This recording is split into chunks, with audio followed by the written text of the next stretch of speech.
केशव की शादी के 4 वर्ष निकल गए पर सलोनी के साथ उसका सामंजस्य बनने का नाम ही नहीं ले रहा था। छोटी छोटी बातों में सलोनी अक्सर बुरा मान जाती। केशव को समझ में नहीं आता कि अपनी संगिनी को कैसे मनाए। उन दोनों के कॉलेज का साथी निशांत सालों बाद उनसे मिलने आया। दोनों ऑफिस के पास ही के रेस्टोरेंट में साथ लंच कर रहे थे। निशांत ने सलोनी से भी मिलने की इच्छा जाहिर की पर केशव ने बात बदल दिया। इस बात पर उसे संदेह हुआ कि कुछ तो गड़बड़ है। बहुत पूछने पर केशव ने बताया कि वह खुश नहीं रहती है, बात बात पर नाराज होती है, मुझसे भी खुलकर बात नहीं करती और न ही किसी से मिलना जुलना चाहती है। आखिर मैं क्या करूं, कैसे खुश रहेगी? तुम तो अपने परिवार के चहेते हो, चारों ओर तुम्हारा यशगान होता रहता है। उसके व्यक्तित्व को भी उभरने दो, पहले साथ वक्त बिताते थे ना। वैसे ही कुछ निजी समय निकालो, कहीं न कहीं उसे नज़रअंदाज कर रहे हो, क्योंकि मैं जिस सलोनी को जानता था वो बेहद हंसमुख व मिलनसार थी। उसमें आए बदलाव के लिए बस तुम जिम्मेदार हो। केशव निशांत ने कहा। ठीक ही तो कह रहा था वह, इस बात पर कभी उसका ध्यान गया ही नहीं। 4 बहनों के बाद जन्मे केशव का बचपन अति लाड़ प्यार में बीता था। माँ बाबा प्यार से कान्हा बुलाते, बाहर का नाम भी उन्होंने केशव रख दिया था। सांवली सूरत और घुंघराले बालों वाला केशव अति मेधावी और सबों का चहेता था। बचपन में स्कूल फिर कॉलेज में हर जगह उसके मधुर व्यवहार और अलग से व्यक्तित्व के कारण उसे खूब प्रसिद्धि व प्यार मिला। और हाँ, लड़कियां भी दीवानी थी केशव की, पर उसने किसी से दिल ना लगाया था सिवाय सलोनी के। दोनों की दोस्ती थी और शादी भी हो गई। पति के प्यार में कोई कमी न थी पर जताने की कला से अनभिज्ञ था। ऐसे अनाड़ी साजन से एक दूरी बनती ही जा रही थी। सलोनी अपने 4 भाई बहनों में सबसे बड़ी थी। उसका कहा कोई नहीं टालता था। एक किसी बात ने उसे को केशव के समक्ष कभी झुकने नहीं दिया।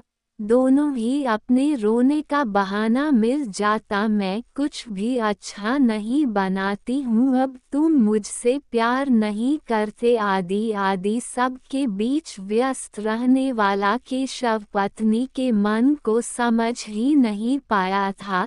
स्त्री का मन समझ सकना सबके बस की बात नहीं। उसे समझने में सिद्धहस्त तो बस कृष्ण ही हैं, एक संपूर्ण पुरुष, कंप्लीट मैन, जिन्होंने 2 माताएं, प्यारी बहन द्रौपदी, असंख्य गोपियां, प्रिय पत्नियां और कभी विलग न हो पाने वाली राधा, सभी के मन को समझा और सबके हृदय पर एक छत्र राज करते रहे।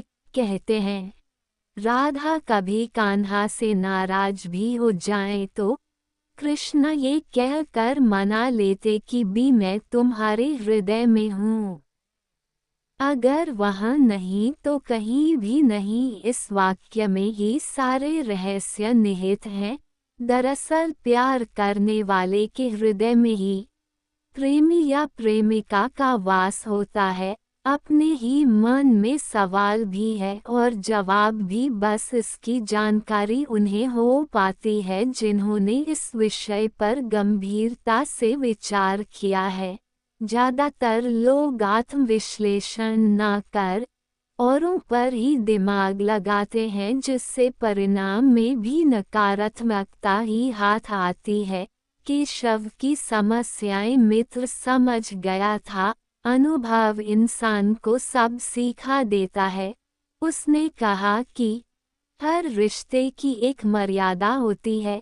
एक पति पत्नी के बीच तो ईश्वर भी प्रवेश नहीं करते। इस रिश्ते के अंदर अपनी पत्नी को खुलकर जीने दो, बाहर चाहे जो भी मजबूरियां हों, पर तुम दोनों के बीच आपसी समझ व अटूट प्रेम ही तुम्हारे रिश्ते की आधारशिला होनी चाहिए। वह उन दोनों के केरल के टिकट्स बुक कर साथ लाया था। दोस्त के सामने टिकट्स रख कर इतना ही बोला, कब तक देव की यशोदा नंद बाबा और गोपियों के कान्हा बने रहोगे? मित्र प्रेम के ही सब रूप हैं। राधा तो कान्हा की आत्मा है, उन्हें क्यों अछूता छोड़ रखा है? अपने प्रेम की नींव रखो, अपने पारिवारिक जीवन की सफल शुरुआत करो। और फिर दोनों सालों बाद बिल्कुल अकेले घर के बाहर निकले। चेहरे पर एक चंचलता थी। सलोनी को पता था कि अब उसकी बातों का केंद्र केशव और उसकी वो है। केरल के 4 दिन कैसे निकले पता ही न चला। सच पूछो तो सलोनी को वापस आने का दिल नहीं कर रहा था। और हाँ, केशव ने ये समझ लिया था कि इस रिश्ते की भी एक निजता है। उन सीमाओं के अंदर बाहरी लोगों का प्रवेश वर्जित है। वापस घर आने पर सबको एक अलग ही सलोनी दिखी। इस आत्मविश्वास से भरी सलोनी की आंखों में फिर किसी ने आंसू नहीं देखा और जल्दी ही एक प्यारी सी नन्ही कली खिलने की उम्मीद से बंधी सलोनी फिर से सपनों में जीने लगी थी। बस खट्टा खाने की ललक में बार बार रसोई में जाती सलोनी ने सासू माँ का दिल जीत लिया था। घर में फिर से कान्हा के बाल रूप के आने की खबर ने खुशियां बिखेर दी थी। माँ बाबा ने नन्हे केशव के आने का इंतजार भी शुरू कर दिया, पर केशव ने सलोनी की चाहत में अपनी चाहत ढूंढ ली थी और उन दोनों को गुड़िया चाहिए थी। इस बार उसने अपनी यह इच्छा सबके सामने रख सलोनी के हौसले को बढ़ाया था। कुछ महीनों बाद उनके आंगन में एक नन्ही परी का आगमन हुआ।